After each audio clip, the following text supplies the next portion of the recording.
Good morning, all kinds of viewers. Notice all the prayers in your life that have been answered. That's the truth bomb for today. Hi, Betty. Hey, Mom. Hey, Juliana. Oh, I missed the third person that popped in. Good morning. Oh, it was Michelle. Hi, Cindy. Hi, Michelle. So, good morning. Can somebody tell me why when I wear mascara lately, it makes my eyes blurry? What's that about? I'm using hypoallergenic, so I don't get it. Excuse me while I fix my hair. My hairs.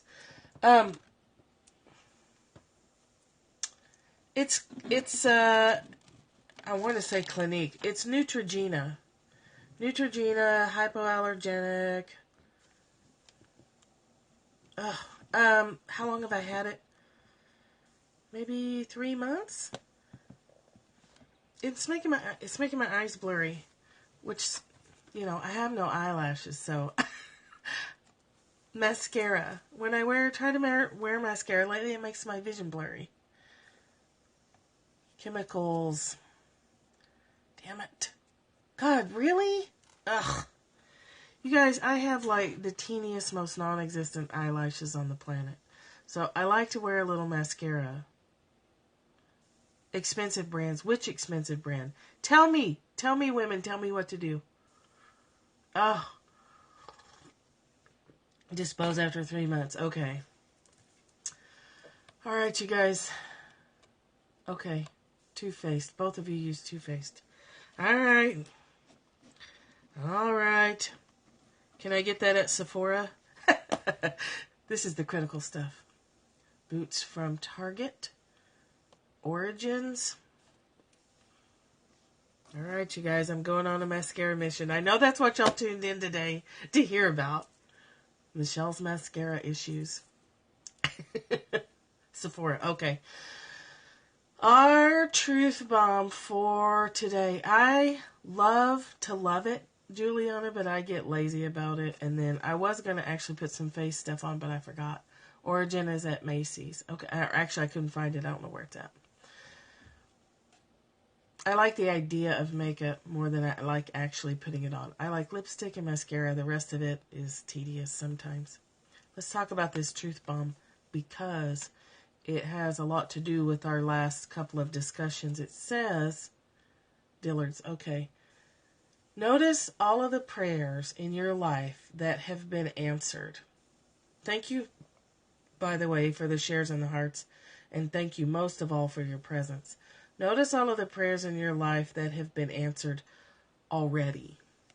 So that's an appreciation or gratitude practice, however you frame that for yourself.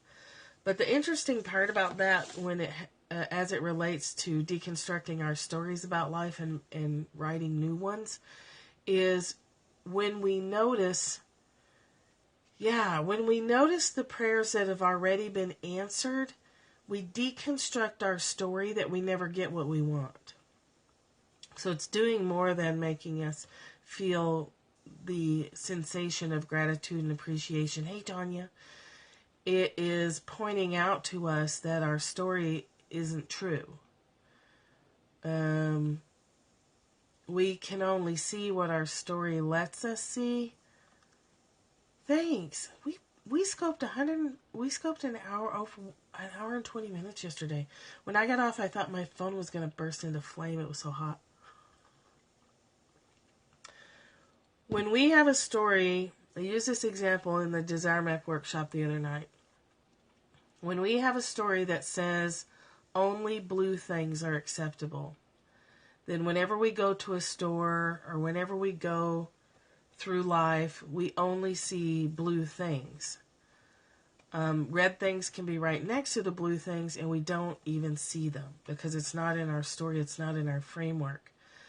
So, hi Carrie, when you start to deconstruct your stories and expand your definitions of what's okay, you start to see that there's red things right next to the blue things, and there's orange things, and there's yellow things, and it just goes from there. And the way you deconstruct your story is the stuff that we talk about every day. But looking for evidence in your life that your story may not be the whole picture is critical. And you can do that by this. Noticing all the prayers that you've ever prayed that have been answered helps you poke holes in the story that your prayers don't get answered. Or that getting things is hard. Or life has to be difficult. Or projects have to be complicated, or whatever it is we do to ourselves. But until you add to your story or take out a story and rewrite it and put it back in, if your story is there's only one way, then that one way is all you will see. It's all you're capable of seeing. Asking questions helps deconstruct those stories too. Like, what if this were different? What if I don't know everything about this subject, or about this problem, or about this recurrent pattern in my life? How can I see it differently? Brings information that, pokes holes in those stories and helps you see that, oh my gosh, there were red things right next to the blue things all this time, and I never saw them. That's what I think opens the doorway for even more synchronistic events, is when we're open to seeing that the way we see the world may not be the whole picture, may not be the whole story. Paul Harvey. Does anyone on here besides Catherine and probably my mother remember Paul Harvey? He used to be a news guy. And that's the rest of the story. Well, we don't know the rest of the story sometimes. Hi, Angela. Hi, Amy. Hi, you guys. You've wanted more time to do my thing in the evenings. My husband got switched to back shift, and now you can. Synchronicity. The universe supporting your efforts. Noticing where your prayers have already been answered is a really great starting point for this process. It's why people go into culture shock when they go to another country. Yeah. When Americans, I think, are particularly bad about this, is what I've heard. So we go to other countries and we really get offended when they don't act like Americans. The scope from yesterday is getting so much feedback. I've gotten notes about it. It's been shared all over the place. It didn't feel any different to me, but it must have really struck a chord with y'all. Because I've gotten a lot of different, notes from people that yesterday's scope really impacted them. So I'm glad. I'm really glad. Notice where your prayers have been answered. Helps you poke holes in the story that your prayers don't get answered.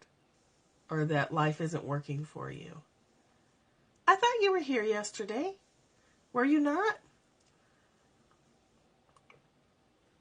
That's okay. You might be in an inward phase.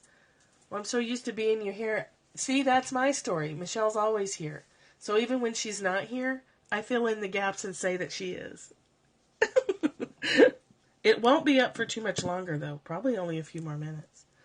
But it's on the Catch channel. If you guys miss a scope, katch.me/Michelle Wolf 11. Same as my handle.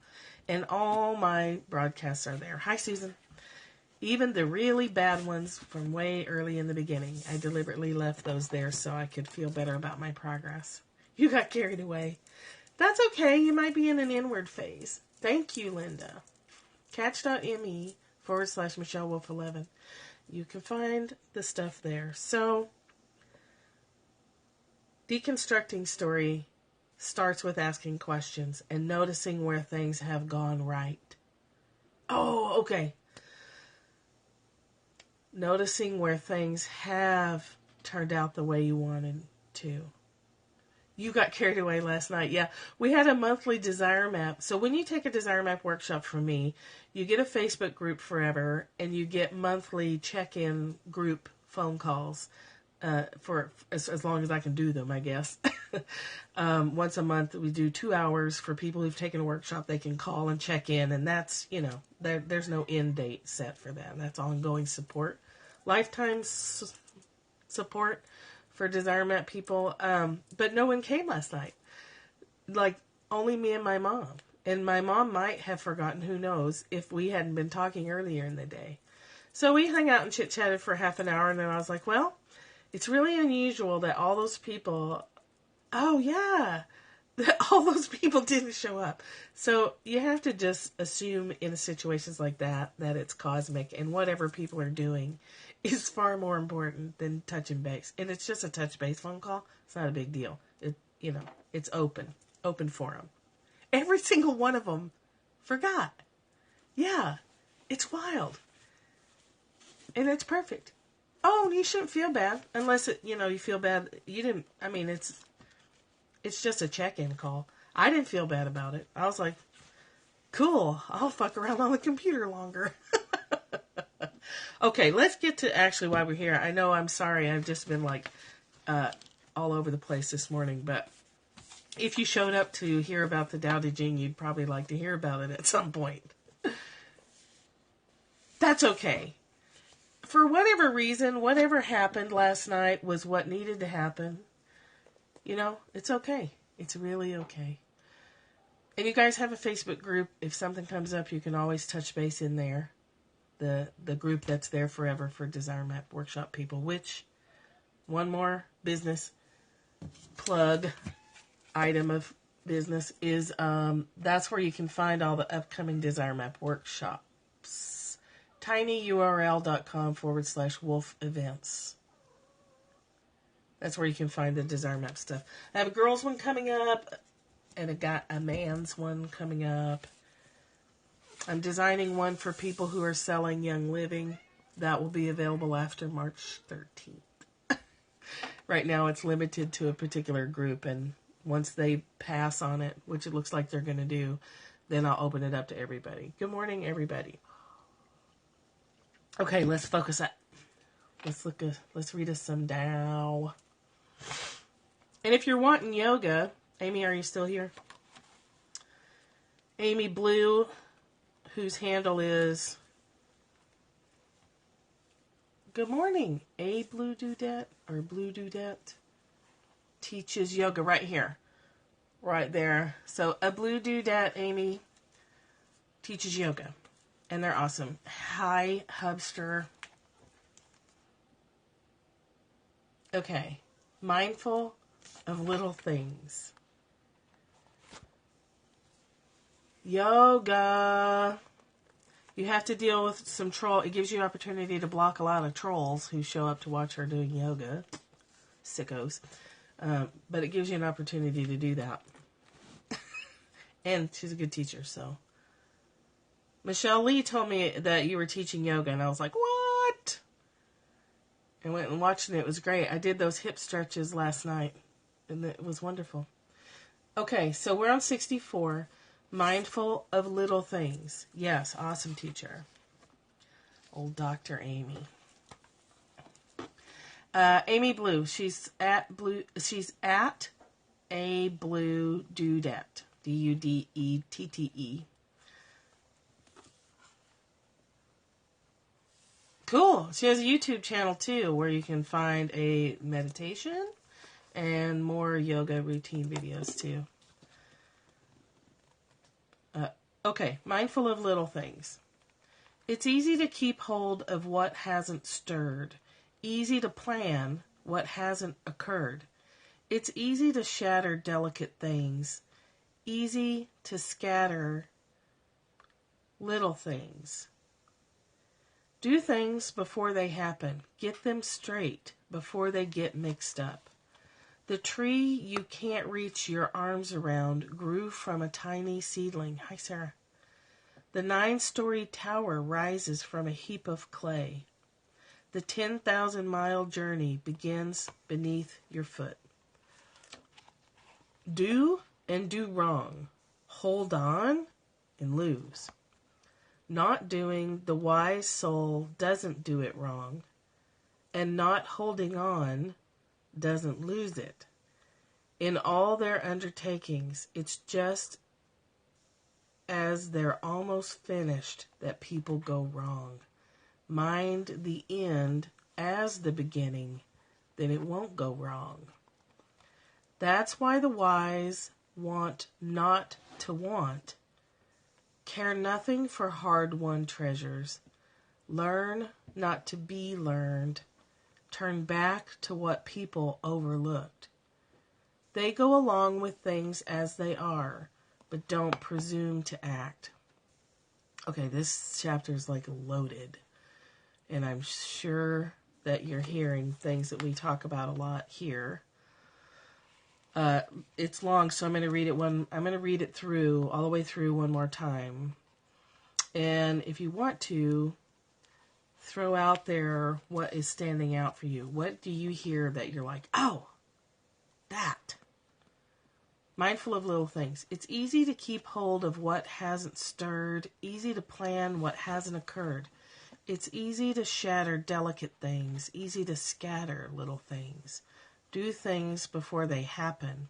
Get them straight before they get mixed up. The tree you can't reach your arms around grew from a tiny seedling. The 9-story tower rises from a heap of clay. The 10,000-mile journey begins beneath your foot.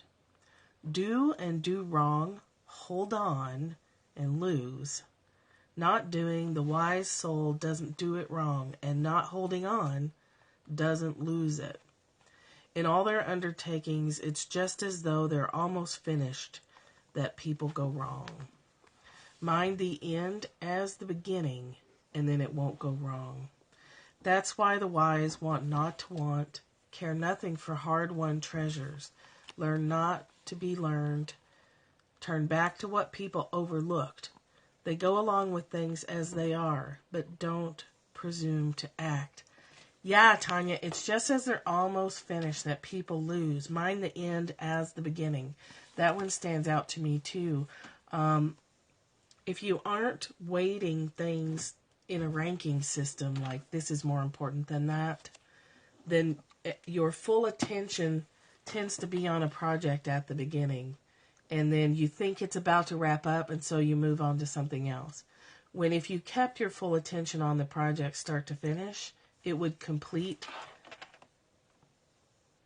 in line with everything that should be completed. Yeah, and you're mindful the whole time. You're mindful at the beginning, the middle, and the end. You don't let your attention flip-flop. Yes, every step is important.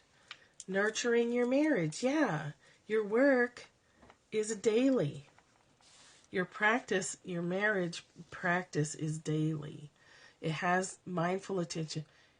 Yes, you lose patience. This is my lesson to learn this time around. Yeah, patience is, mindfulness is patience in practice. It's patience in action. That's what patience looks like, I think. When you're mindful to us being present with each other right now. I'm mindful to the little hearts. I'm mindful to the sound of the diffuser puffing. It makes a little puffing sound. Which means that time stops for me. I didn't know we'd been on for an hour and 20 minutes yesterday. Because time stops for me when we're all here together, because all my attention is here with you, with the books we're reading, with whatever information I'm hearing. It's all right here, right now, which gives me so much energy. Even if I start a scope, I know, right? Even if I start a scope and I'm tired or I'm kind of bleh, by the time I turn the phone off, I've got energy for the whole day. Oh, come back for the replay, Carrie. Thanks for joining us while you can. Have a good day. Mindful attention to your work. I know, time zones are the shit. I mean, not the shit, they are shit. Time zones are really awful. So there's that, being mindful. It sucks. Time zones really suck. So another thing that stood out for me is we were talking yesterday about foundation, building foundation with a daily practice. Ooh. time zone. Speaking of time zones. And here we have a verse that is that. That's okay. You're still hearing it. Hi, Nina. We talked yesterday about foundation, and then this middle verse. Good morning. The tree you can't reach your arms around grew from a tiny seedling. The 9-story tower rises from a heap of clay, and the 10,000-mile journey begins beneath your foot. That one stands out to me because we spent a lot of time talking yesterday about the cumulative efforts of a daily practice of a 5-minute devotion to yourself, a 5-minute commitment to your own life. Over time, builds a building, one brick at a time. A seedling is a tiny little thing, and yet it can grow into massive trees. Bye, Linda. Hi, Cynthia. Have a good day, Linda. Hi, Ariana. We'll be talking to you soon. Ariana is Linda's teenage daughter who's taken my Desire Map workshop for girls. Tanya's is the other, her daughter. Sterling is taking the Desire Map for girls. So she and Ariana will get to talk to each other in real time pretty soon. A 9-story tower starts with a heap of clay.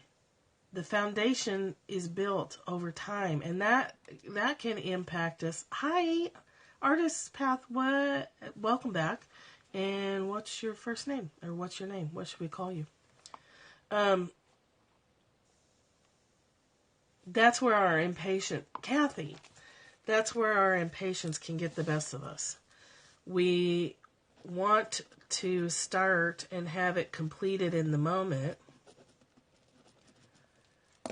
We want to put one brick on the ground and then go straight to the 9-story tower. When really the one brick every day will get us there.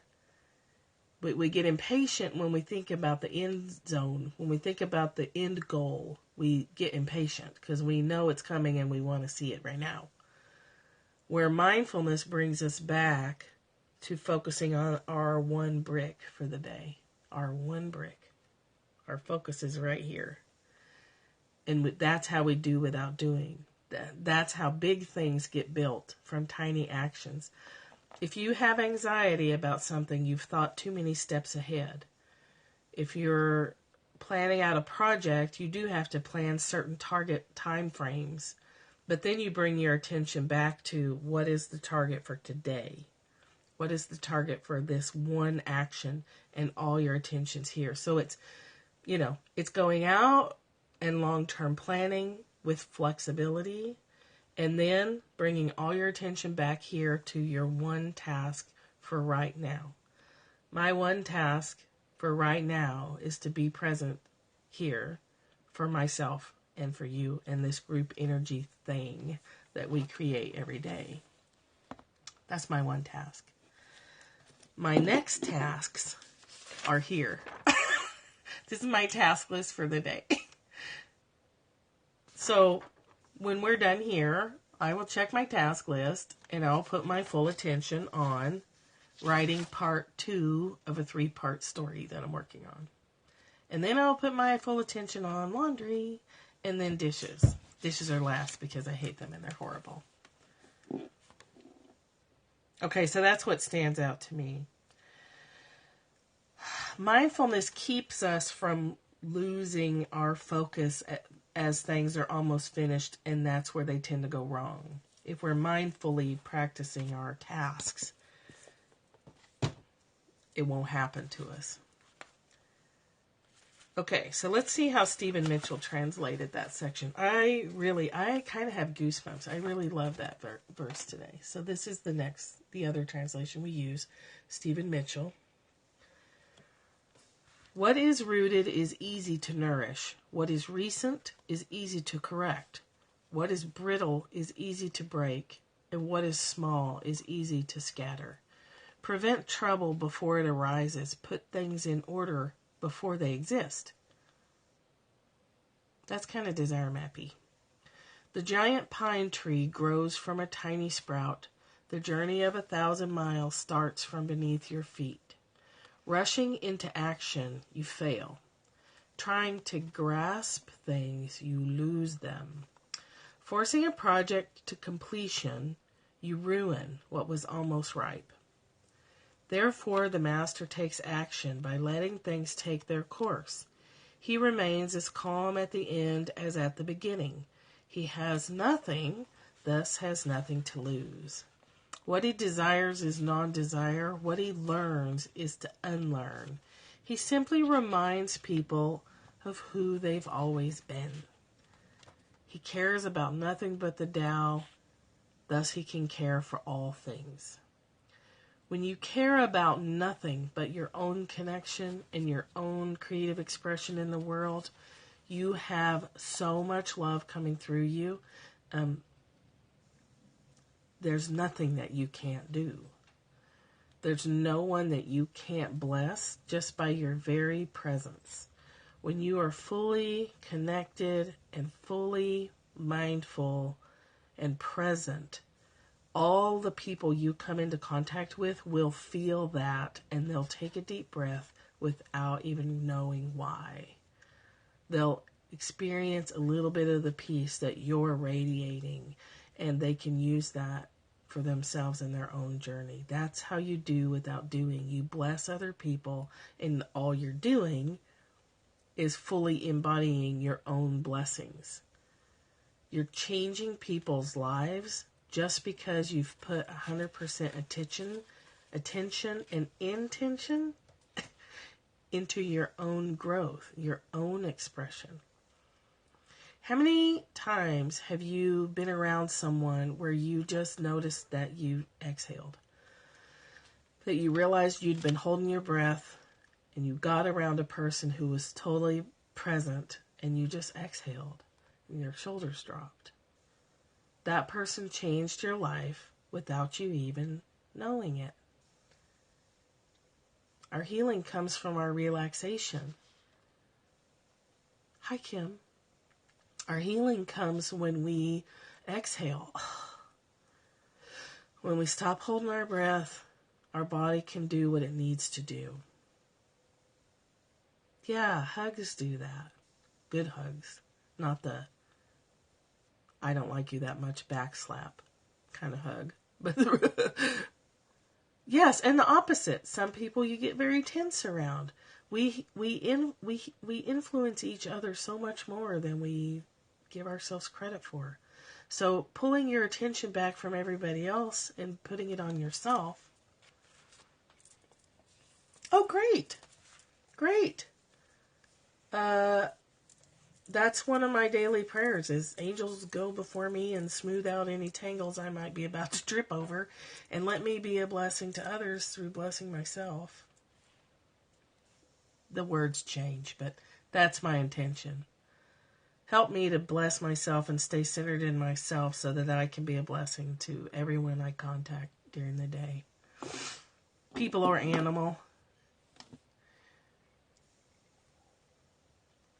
And hello to the person who just came in.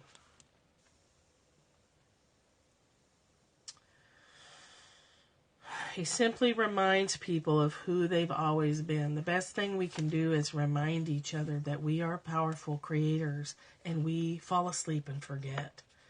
The best thing you can do for yourself and thereby then for others, by side effect, is wake up. Wake up and remember how powerful you are. Wake up and remember that there is no victimhood. You're not a victim of your circumstances. You just forgot how powerful you are. That's all. Which means you can remember. And you can remember by our truth bomb by noticing all the prayers that have already been answered. And going, well, if those prayers have been answered, my current prayers have already been answered, actually. If you want to draw on our previous Course in Miracles work, your prayer has already been answered. You just have to wake up and accept it. Hold your hands out, open your eyes, look for the signs, and accept the gifts that you've already been given. Banana. We'll have to tell the banana story again someday. All right, let's see what our friend Byron Katie has to say about today's chapter. And again, my name's Michelle Wolfer. I actually don't think I said it. You can find more about me at CaddyshackDesigns.com. You can find all the replays at catch.me/MichelleWolf11, 2Fs. And you can find me on Facebook. You can friend me there too. I still give thanks to a prayer that was answered 2 years ago. Yeah, that's great. It must have been a pretty powerful prayer. Or answer to a prayer. Okay, so here's Byron Katie's take on all of this. There's no need to put the world in order. You don't really have to worry about it. Things are already in order, even before they exist. I walk out onto the street, there are peoples, cars, dogs, birds, etc. And in this marvelous chaos, there is a beauty that always delights me. It's all for me. It presents itself to me at the perfect moment, exactly as needed. That's synchronicity. The world talks to you, through you, for you. We're talking to ourselves. We're all one, okay, if we want to go really deep. We're all one. And so things get shuffled around and they light up for us right at the perfect time when we need them, because we have to have help along our way. So just keeping your eyes open and your heart open, you'll see the information that you're giving to yourself. And it comes through other people and events. Walking down the street doesn't seem like a lot to some people, but to me it's a whole world, a secret world where I'm always serving everyone and everything as they serve me. There's never a task too great or too small, because the only task to accomplish is the one that's right in front of me. Right? It might appear there are 1,000 things to do, but in fact there is never more than one, which, by the way, multiple research studies have shown that multitasking actually decreases your effectiveness. One I read recently was by 40%. So staying mindful and doing one task at a time is way better for you than bouncing back and forth between programs and activities. I live in constant meditation, and if a thought should ever show up as anything less than goodness, I know that it would spill over to other people as confusion, and those other people are me. So my job is to enlighten myself to that, and to love the spent rose, the sound of traffic, the litter on the ground, and the litterer who gives me my world. I pick up the litter, do the dishes, sweep the floor, wipe the baby's nose, and question anything that would cost me the awareness of my true nature. There's nothing kinder than nothing. So she knows that if she believes her stories about things being different than they actually are, that she's going to create confusion in her being. And that confusion will then spill over to everyone around her. And she views it as her personal responsibility to stay in clarity, so that clarity is what spills over to all the other people around her, because she recognizes that all the other people around her are her. So if I take care of me, I take care of you. And if I live a life of love, I naturally want to take care of you. And that only way for me to do that is to take care of me first. Stay in clarity, and you give that gift to everyone else. Let yourself stay in confusion, and you give that to everyone else. You've let go of some people and a job. Yeah, did you realize they weren't good for you? And by doing so, you clean up your own life, and then that spreads to other people, probably through your work, your artistic endeavors. Okay, I come home from my walk, make lunch, and as we're eating, Stephen says, "Look, there are ants in the salad." Like me driving to the bank and not wanting that, I created confusion for the universe and so then what happens? We get that confusion reflected back to us through other people being confused and things going wrong. What we're putting out is going to bounce right back to us. It's reflected out. It's reflected everywhere. And the more we hold on and grip onto things, the more we lose them. I have still a recurrent pattern of trying to hold on to money that comes into this household, And the more I try to hold on to it, the more it goes out through the stupidest, most inconvenient things. So the money goes out anyway, and we don't have what we needed or wanted. I told my husband yesterday, I'm like, you know what? This is so dumb, and I'm so tired of this pattern that from now on, when we need a power washer, we buy the power washer because we spent triple the amount of the power washer in inconvenient, ridiculous things. And it happens, this is just the most recent example. It happens all the time. The more I hold on, the more things slip away and more. A spiritual sabbatical is awesome. Yeah, Betty, right? Okay, so she continues to eat the ants. Me, I don't think I'm there yet. Before a rain, the ants move into our kitchen. There's a steady trail of them across the stove and countertop, and my vision was too foggy to see. Yes, the nearer the destination. That's a great line. Later, sitting on the living room couch, I feel ants on my legs and my arms. And she notices her hand killing an ant. It's my own death I am experiencing, and I love death as I love life. Yeah.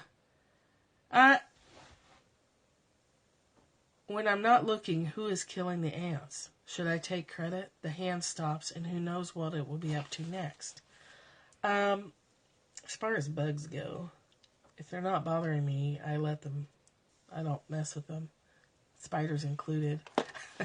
My husband has learned to not worry about, you kill the ants with great satisfaction. Yeah. We use some essential oil sprays that we found out, spiders, will go leave. But the ants, unless they're actively biting me, I don't, I do what I can to keep them out of the house, but I don't freak out about it. If it's in the house, it's fair game. Yeah, that's how my husband views it, but I won't let him use pesticides. And now he knows why.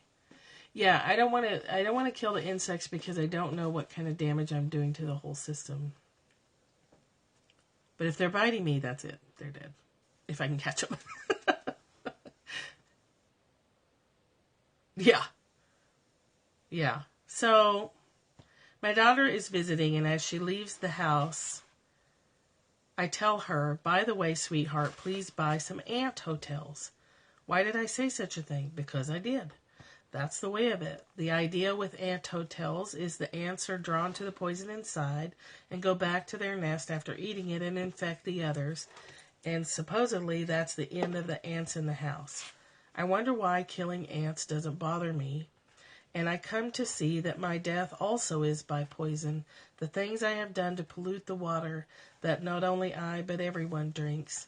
The emissions from my car that poison the air. I am like the ants, and the greed for food that for so many years created guilt in me as if mind were body and suffering were possible, and the chemicals from the processed food products that I occasionally eat, the many ways I still poison myself, bring a smile to my face. It's not that I'm masochistic. I love my life, but this continual poisoning is beyond me. It's the way of it. Am I breathing? That's how it seems. I live with the ants the way I live with my own dear self. Bodies come and go. And when mind understands itself, when it stops poisoning itself with what it believes to be true, there is no physical experience that it can suffer over. 2 days later, as I sit in my favorite corner of the couch, again I begin to feel little scrambling movements on my hand and neck. Ants again. It turns out that I am their nest. I am the one they have come back to infect, and I have only brought poison for myself. What goes around comes around, and I can appreciate that.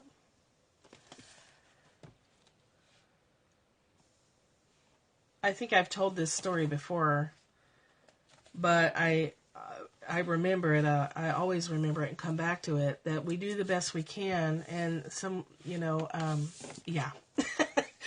The Dalai Lama was asked in an interview what he does when a mosquito lands on him. Yes. Yeah. And he says, because they were saying, well, do you ever kill anything? And he said, well, it depends. Some days a mosquito lands on my arm and I watch it and I let it take some blood. On a different day, a mosquito lands on me and I may just swish it away. A different day, a mosquito lands on me and I'll smash it and kill it. It just depends. You just act in the moment. No fear. Yeah, it's just the way of it. It's just the way it is. I still struggle with the concept of death. I have a thing about it. I struggle with it. I don't like it. I haven't found full acceptance for that process. And that's one of my processes, is to, unravel that over time. I'm not too worried about it. Yeah. That is one thing we can be sure of. We can't be sure of a whole lot. Who was it that said death and taxes are the only things we can be sure of? I know it was a guy. The only two sure things in life are death and taxes. Who said that? It was a man. I want to say his name starts with a W. It doesn't matter. So that's where we are. Mindfulness is what stands out to me today. Two things: noticing where things are going right and how many times things have gone right, and pull that feeling forward into today. Think of all the times that things came through for you in miraculous ways and how awesome that felt. And activate that feeling in yourself today through using memories or whatever. And whatever word you put on that feeling, see how long you can stay in that feeling today.